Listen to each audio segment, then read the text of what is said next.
प्रसन्न करके आज तक देवराज का आह्वान बहुतों ने किया, किंतु रुष्ट करके मेरा आह्वान करने वाले उद्दंड कौन हो तुम? कर कर कर कर दिव्य दृष्टि से बाण शक्ति से जीते ये सारा रण, शांत चित धरे आत्मबल भरे जीते हर बाधा गढ़, छूट ना पाए लक्ष्य हो चाहे सूक्ष्म सा छुपा होकर। राधे कर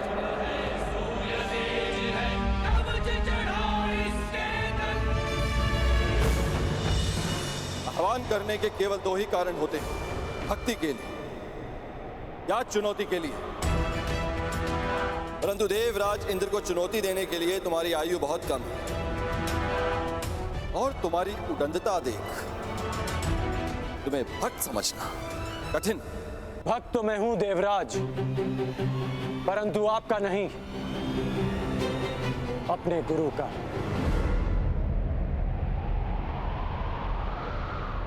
मैं यहां आपको चुनौती देने आया हूं।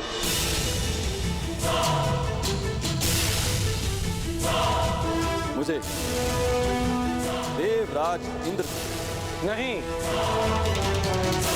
उस अहंकार को जिसने देवराज इंद्र की मति हर ली है। देवराज इंद्र को चुनौती देने वाले बालक कहां से आए?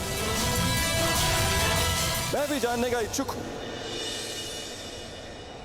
मुझे ललकारने वाले का कुल क्या है, जाति क्या है?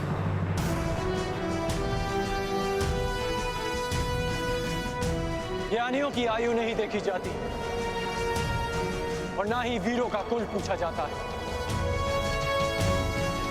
वीरों का बाहुबल ही उनकी जाति होती है और शस्त्र ज्ञान उनका कुल। आप बस इतना समझ ले कि यह कर्ण अपने गुरु के आदेश पर आपसे सम्मान सहित ये निवेदन करने आया कि आप अपने मेघों को वर्षा करने का आदेश दें। तो तुम मुझे आदेश दे रहे, देवराज इंद्र को? स्मरण रहे, वर्षा मेरी अधीन है। इसे आज तक मैं इन पृथ्वीवासियों को भेंट स्वरूप देता आया, परंतु मुझे अभी अनुभव होने लगा निःशुल्क में मिलने वाली इन सुविधाओं को ये पृथ्वीवासी सम्मान नहीं करते। इसी कारण मैंने निर्णय लिया है कि पृथ्वीवासियों को वर्षा तब तक प्राप्त नहीं होगी जब तक वह मुझे उचित सम्मान नहीं देंगे। सम्मान और आदर प्रेम देकर अर्जित किए जाते हैं देवराज, बलपूर्वक केवल भय अर्जित किया जाता है। तो भय के कारण ही सही मुझे सम्मान चाहिए। यदि सम्मान मिलेगा तो इन पृथ्वीवासियों को वर्षा प्राप्त होगी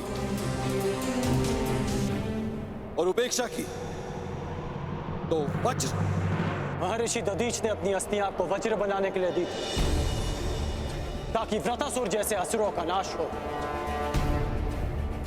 ना कि निशक्त प्रजा का विनाश हो। देवराज, आप भूल रहे हैं कि पूजा उस वृक्ष की जाती है जो फल दे, शीतल छाया दे। कांटों से भरे वृक्ष को काट दिया जाता है। सावधान कर्ण, तुम देवराज इंद्र के सम्मान को चोट लगा रहे हो। मैं केवल आपके अभिमान को खींच रहा हूं, जैसे हिमकर्ण स्वयं अपने पानी में पिघल जाता है। अहंकारी का अस्तित्व भी स्वयं उसका अहंकार हर लेता है। अपने मेघों को वर्षा करने का आदेश दे। इसे मेरा अंतिम निवेदन समझे या चेतावनी। और यदि मैंने तुम्हारा निवेदन अस्वीकार किया तो, वर्षा नहीं की तो मेरे बाणों की वर्षा से आपका अभिमान बच नहीं पाएगा।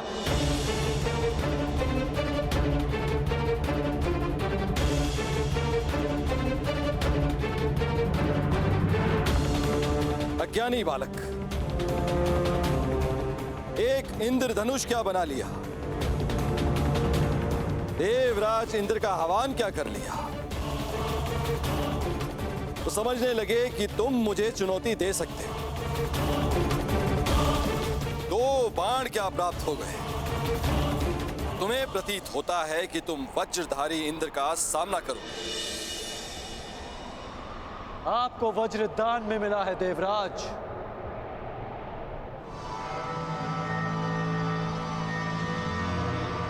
पर मैंने अपने अस्त्र परिश्रम और साधना करके अर्जित किए हैं।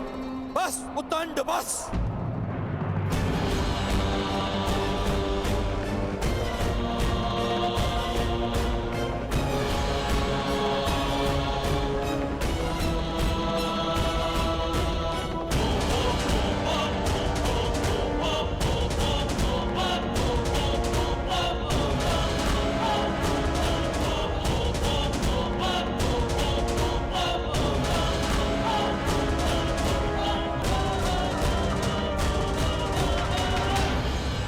अंध अस्त्र के अंधकार को मिटाने के लिए प्रकाश पुंज चाहिए कर्ण। चक्षुमास्त्र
मेरे अस्त्रों को निष्क्रिय करने वाला मनुष्य ये है कौन?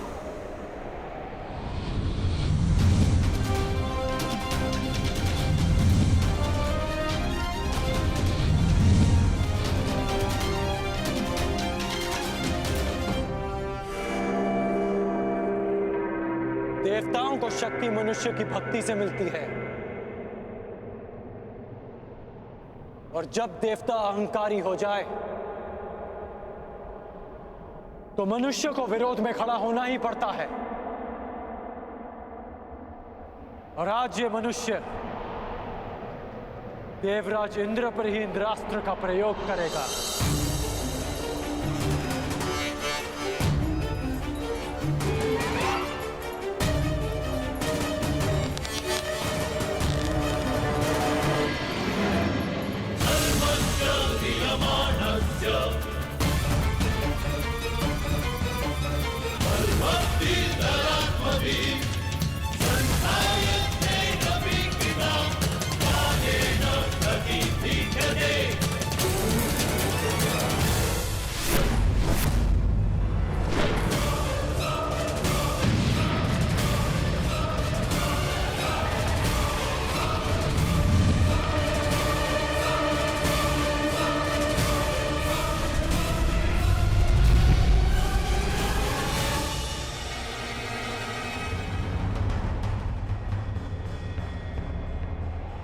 मूर्ख, तुमने इंद्रास्त्र का प्रयोग स्वयं इंद्र पे किया। क्या तुम्हें स्मरण नहीं है कि मुझे अमरत्व मिला हुआ है, कि देव मर नहीं सकते? सुना तो मैंने भी है कि देव अमर होते हैं, तो सोचा क्यों ना आज इस कहानी की परीक्षा कर लें। आप अमर हैं इंद्र, मर नहीं सकते, लेकिन अमर होने के भी अपने दुख होते हैं। अनंत काल तक पीड़ा भोगना उनमें से एक है। बस कर्ण बस, अब तेरा नाश निश्चित है। मेरे वज्र के प्रहार के लिए सज्ज हो जा।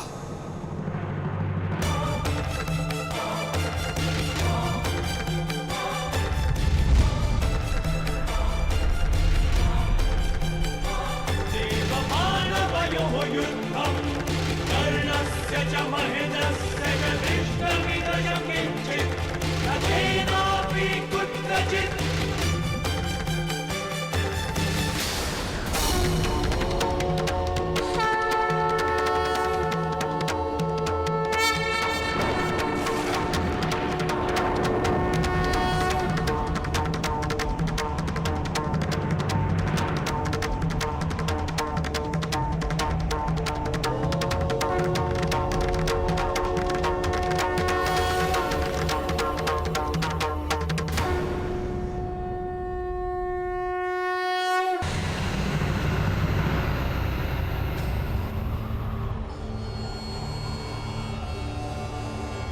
रुक जाओ कर्ण, रुक जाओ।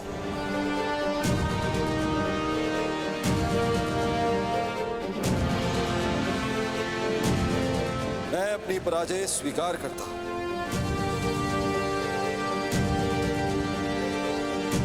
तुम्हें इस संभव अस्त्र को प्रयोग करने की आवश्यकता नहीं।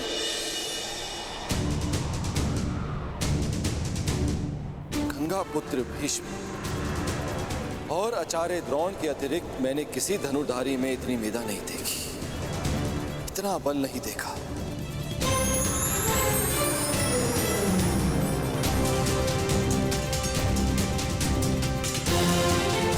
कौन हो तुम कर्ण? और कौन है वो जिसने तुम्हें इतना सक्षम बनाया? कौन है वो महागुरु? कौन है जिसके शिष्य हो तुम?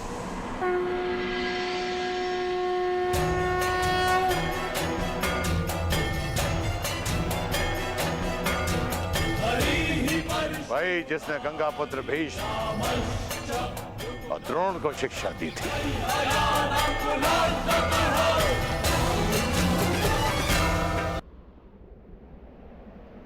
कौन है वो महागुरु? कौन है जिसके शिष्य हो तुम?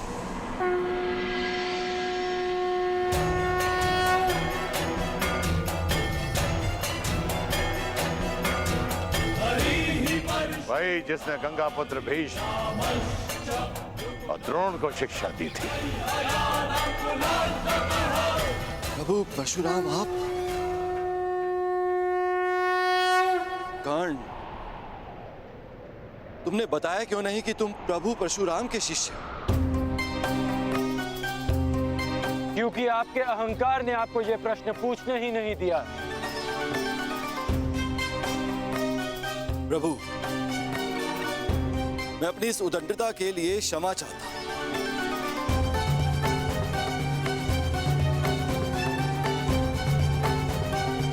मेरे इस अहंकार ने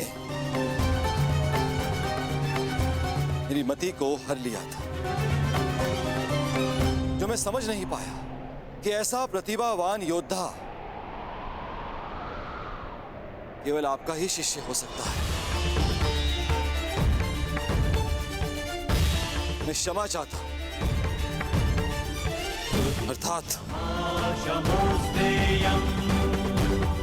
मेघों को अभी वर्षा का आदेश देता हूं।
तुम्हें चुनकर मैंने भूल नहीं की है कर्ण। तुमने अच्छा प्रदर्शन किया है। क्योंकि मेरे गुरु ने मेरा मार्ग प्रदर्शन किया। ये कर्ण की नहीं, आपकी शिक्षा की विजय है गुरुदेव। कर्ण, वर्षों तक तुमने शस्त्र साधना की, मेरे हर आदेश का पालन किया, मेरे द्वारा दी गई हर परीक्षा में तुम खरे उतरे हो राधे। और आज तुमने इंद्रदेव का अहंकार तोड़कर मुझे गौरवान्वित किया है। इसका तात्पर्य जानते हो कर्ण? इसका अर्थ यह है तुम उन शस्त्रों को धारण करने के पात्र बन गए हो जो देवताओं को भी उपलब्ध नहीं है।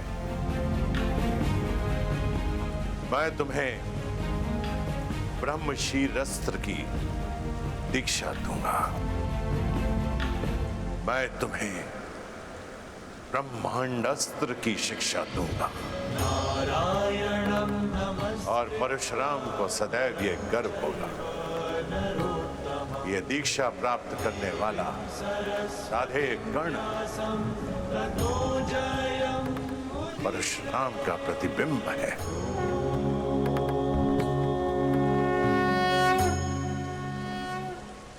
क्षत्रियों के गुणों से युक्त ये ब्राह्मण शिष्य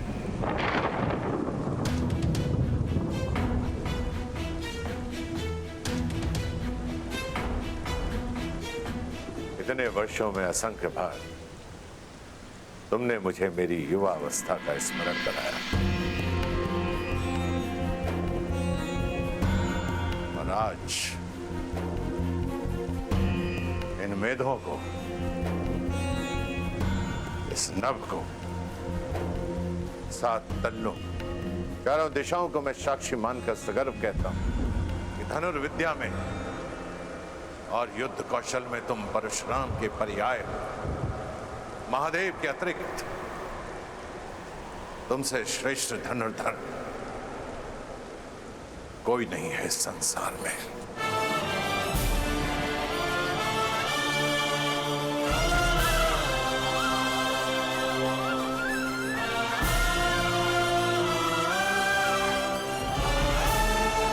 चिरायु भाव कर्ण।